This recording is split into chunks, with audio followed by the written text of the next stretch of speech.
Welcome to Tenor Tech, where I solve the problems you didn't even know you had.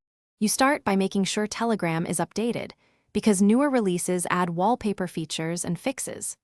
Once done, open the specific chat you want to style and tap the chat header to open settings. You'll see Wallpaper or Change Background. Tap it to begin the change.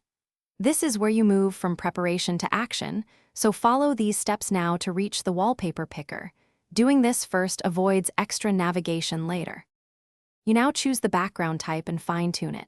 If you upload an image, crop and position it. If you pick solid or gradient, adjust color and angle. Make sure to test blur and brightness. These change readability and notification contrast. Once you're happy, preview the result. Telegram shows how messages and stickers look. If you want the style everywhere, use Apply to all chats. Otherwise, keep it local to this chat so different conversations remain distinct. You finish by tapping Set or Apply and watching Telegram implement the background. Sometimes it asks whether to set for light and dark themes, so confirm each. If you prefer animated wallpapers, enable motion, but make sure battery settings allow animations. If the background doesn't appear, restart the app first, then clear cache or reinstall. These steps resolve sync or permission glitches.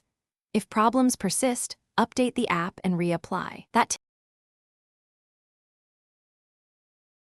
Thanks for watching. Subscribe to keep your life in tune.